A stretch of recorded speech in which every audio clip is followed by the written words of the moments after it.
and welcome to She's Game Obsessed. My name is Jill. I am, of course, your host back, and we are talking week 15 games. Very exciting, lots of fun playoff scenarios, division games, all that jazz. But before we get into that, let's look at some playoff scenarios. So there are a couple teams this season that are playing great, and that brings us to the playoffs. What a what a wonderful thought there, Jill. Looking at the AFC, we have the Buffalo Bills. They can clinch a playoff berth with a win. Otherwise, if they do not win against the Dolphins, we're looking at some tie scenarios and other teams losing, which I'm not even going to get into because honestly, I don't think that many ties are going to occur in order for the Buffalo Bills to clinch. I think they just need to do that win outright, which we'll get into when I start talking about the games. Looking at the Kansas City Chiefs, there's two things they can do this week, and that is clinch the AFC West Division title, and that is with a win. The Chargers lose. If Kansas City ties, the Los Angeles Chargers need to tie. So there is that. But they can clinch a playoff berth with a lot of other scenarios with tying, losing. And I'm not really going to also get into those because I highly doubt we can have Kansas City tie their game, Miami lose their game, New England lose their game, and the Jets tie their game as a scenario. That's, again, a lot of tying. Has happened this season. Could happen. I don't think so, though. The NFC, we have two teams that have already clinched, and that was the Philadelphia Eagles and last night the San Francisco 49ers. The Dallas Cowboys can clinch a playoff berth this week with an outright win or a bunch of tying scenarios again between the Giants, Washington, Seattle. Seattle's already happened, but you get my point. There's 5 different scenarios for the Dallas Cowboys, one of them being a win outright, which again, we're looking at that to happen. The Vikings can clinch their NFC North division with a win or a tie, or if Detroit loses or a tie. So big thing for the Minnesota Vikings this week. They will be watching not only their game on Saturday, they will be watching the Lions on Sunday. And of course, like I said, San Francisco is already clinched. But looking at week 15 games, we did just have Thursday Night Football where the San Francisco 49ers ran away with the W and the sweep on the Seahawks for the season, 21-3. Nothing surprising there for me. Kyle Shanahan has created a system. It has worked, obviously, without Jimmy G. Brock Purdy came in, and I'm pretty sure he is not going to be a 49er next season. I think a lot of teams are going to be looking at him. So we will see where he lands in that situation, but very good on the 49ers. And if I am an NFC team, more specifically the Vikings or Eagles, I am not counting a team like the San Francisco 49ers out. Honestly, I would be terrified to go up against them. I've seen some Eagles fans say, oh, not concerned seeing them. You should be. You should be. And Eagles players, for whatever reason you're watching and listening to this, you should be as well. But that was Thursday Night Football. Looking ahead to this week, we have some Saturday football. And I would like to first thank the NFL for filling my Saturday with something fun to do, which is drink a couple of drinks and watch some football. The first game starting at 1, of course, between the Colts and the Vikings. The Vikings are going to go for a win. They want to win because it's a big deal for them.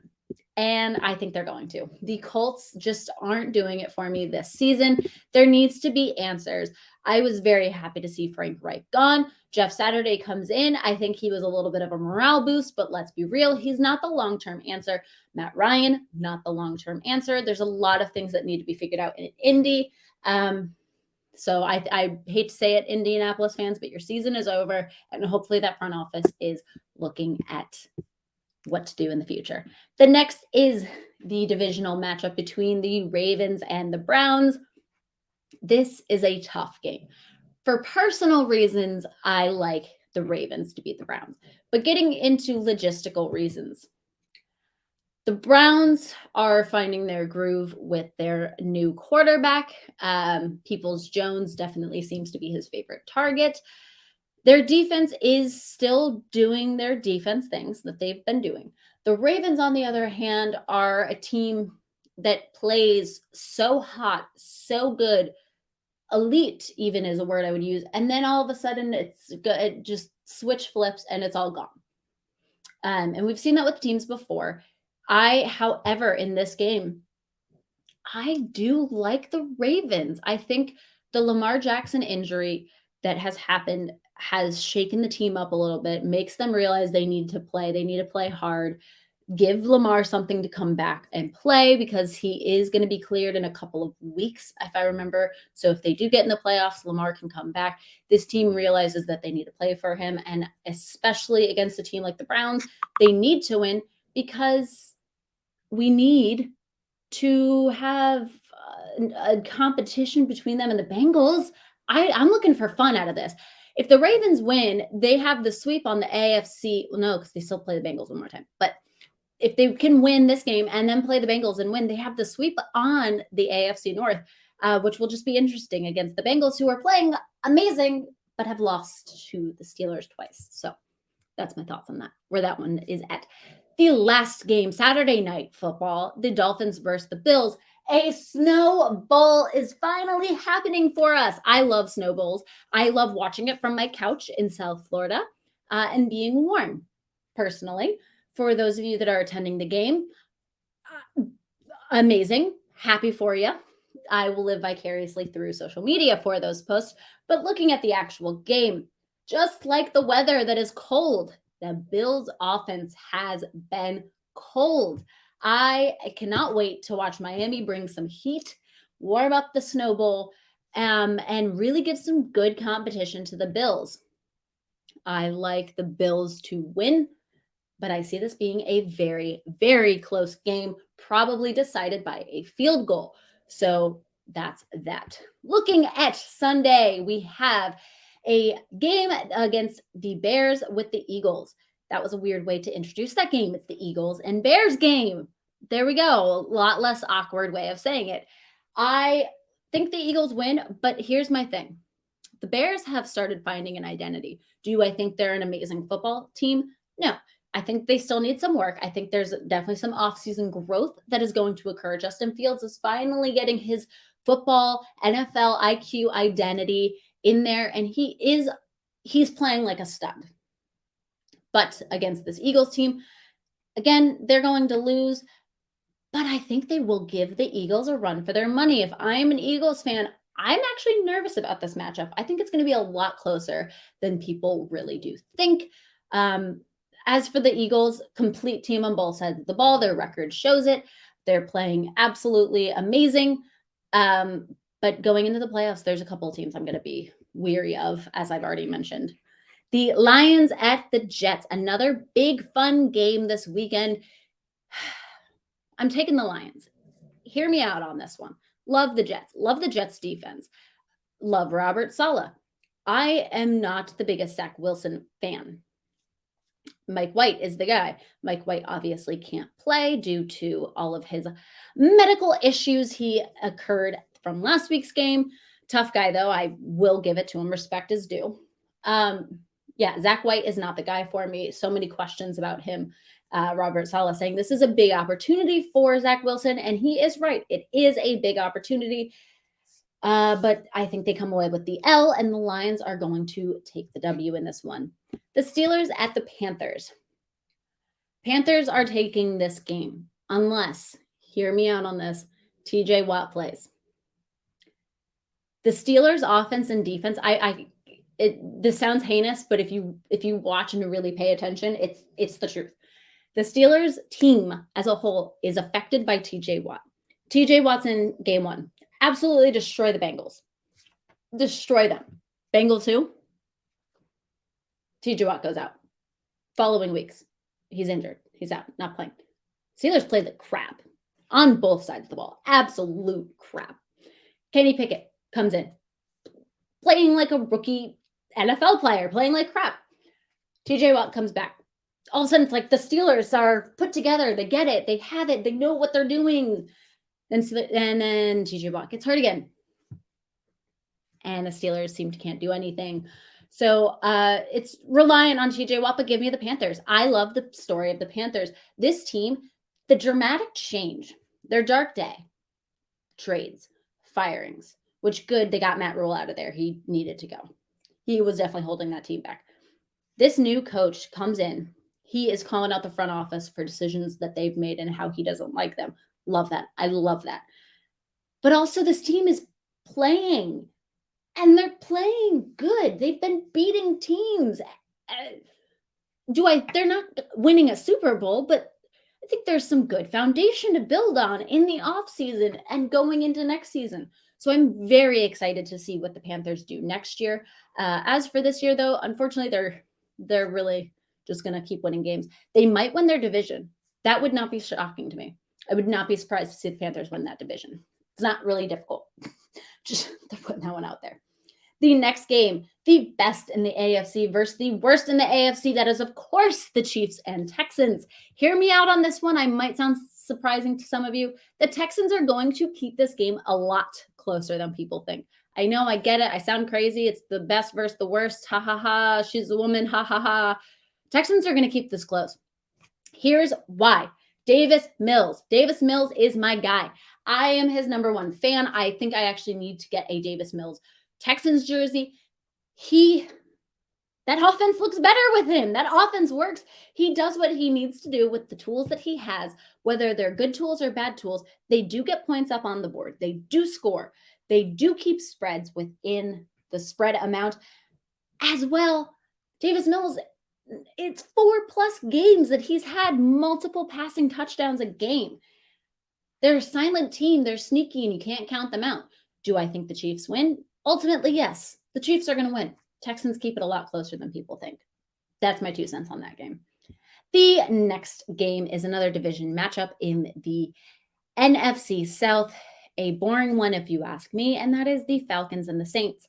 I think the Saints win this game because the Falcons have one of the worst defenses in the NFL for both passing and rushing. Yes, the Saints are using Andy Dalton. Yes, Andy Dalton has his own problems and he is a limited quarterback. I get it. The Saints' biggest issue is the turning over of the ball. Here's my thought process on this one. Come with me. Come with me on a journey. I am one of the worst passing defense and worst rushing defense.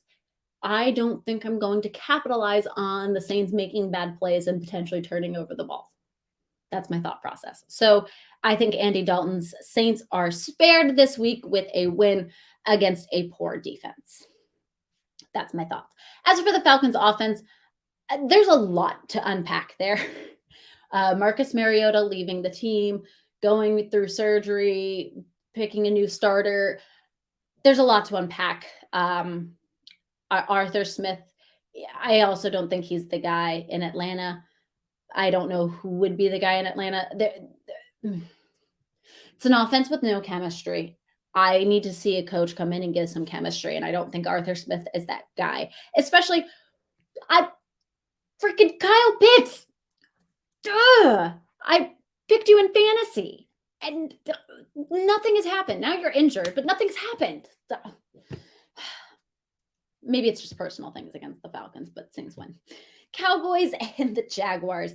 I'm taking the boys to win this one, and I'm going to give you 2 names. And I say this weekly, so by this point, this should be, you guys get this one. Micah Parsons and DeMarcus Lawrence. That pass rush is scary. Also, fun fact, can you say pass rush 3 times fast? Pass rush, pass rush, pass rush, pass rush, pass.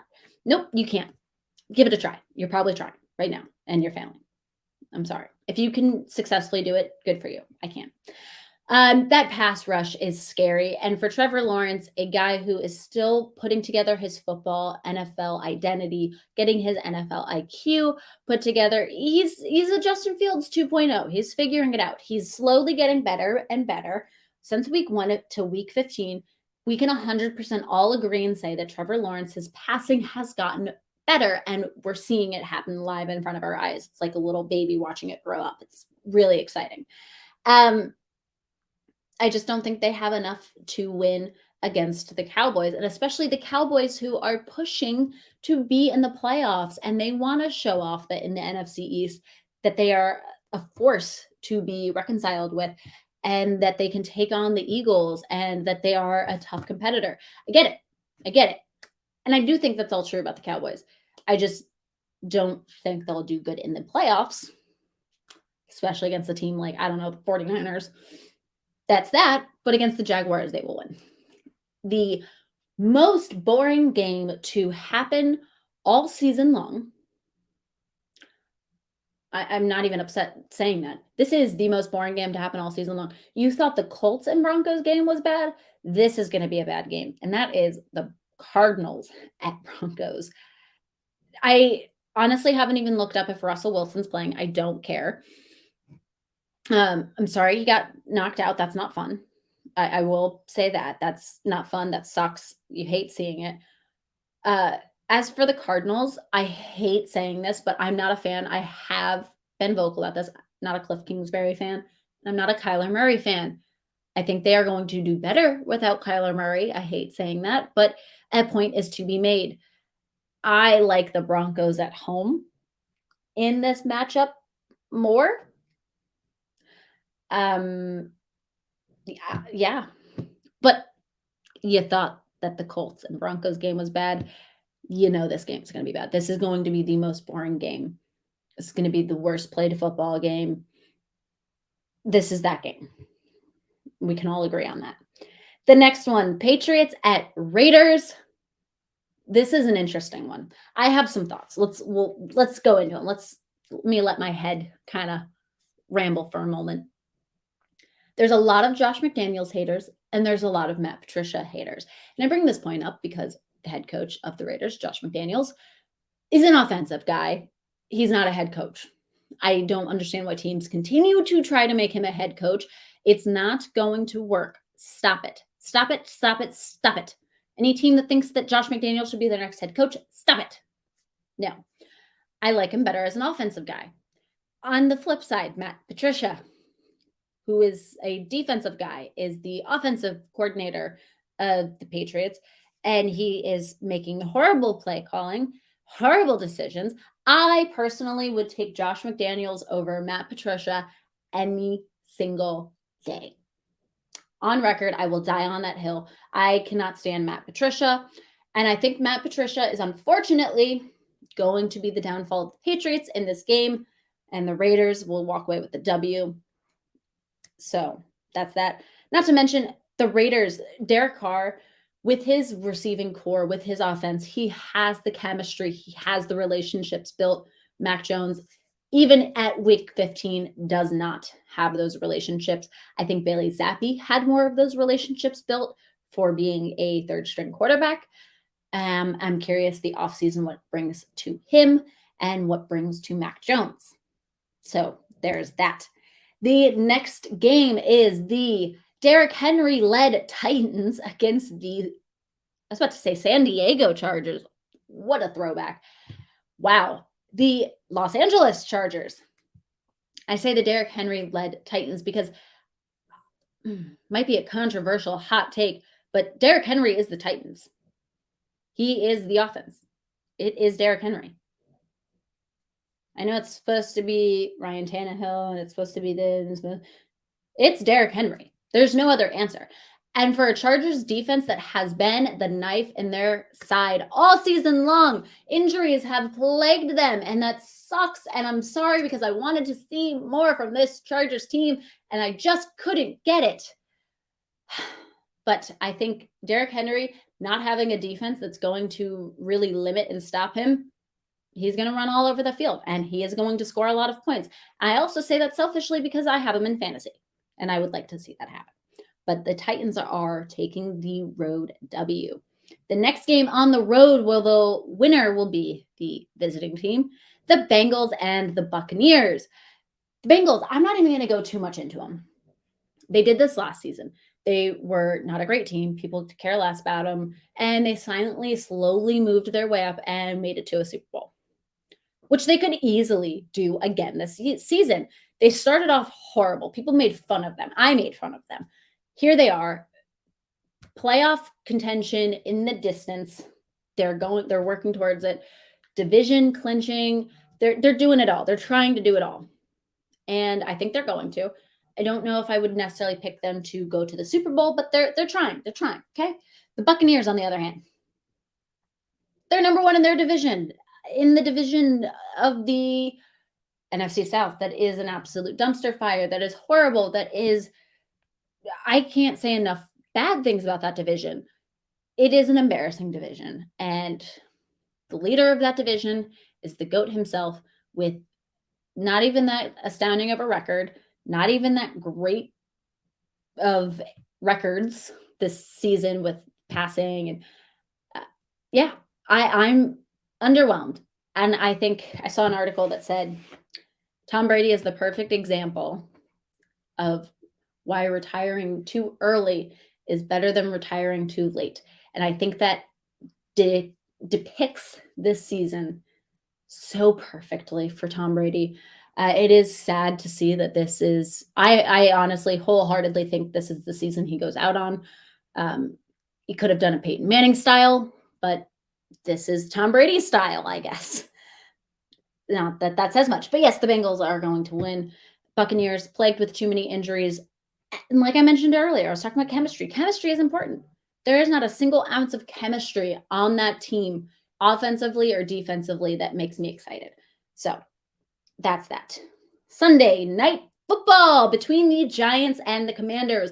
Give me the Commanders to take this tiebreaker. Oh my goodness, it's the cliffhanger from a couple weeks ago. We're finally going to get the end to it. It's like the season finale episode we've been waiting all week. It's finally here. We're going to find out what happens in this finale. Commanders are going to win. The Commanders, same formula as last season. Started off horrible. Tyler Heineke comes in. Tyler Heineke plays great. The defense starts playing great. They make it to the playoffs. They look good. This season, Carson Wentz sucks. Team sucks. Tyler Heineke comes in. Team starts playing great. Defense looks great. They're going to make it to the playoffs. I'm hopeful. Like, seriously, I want to see them make it to the playoffs. I love Ron Rivera. I love his teams. And I just really think that Tyler Heineke is the guy. And the Commanders' teammates want to play for Tyler Heineke. So give me the Commanders. And then Monday Night Football. What an exciting game. I'll get more into this on my Monday podcast next week. But for a quick overview, give me the Rams. I like Baker Mayfield on the Rams. Sean McVay unlocked something. I'm a fan. I'm excited to see what happens. I'm sorry, the Packers, I get that it's at home. God, the Packers upset me this season very much, unfortunately. So, but like I said, I'll get a little bit more in detail on that on my Monday episode. But for now, that was She's Game Obsessed, my quick week 15 preview. And next week we'll be back and in action, multiple days, multiple podcasts. And yeah, that's that. I am Jill Bijolle. Have a good one.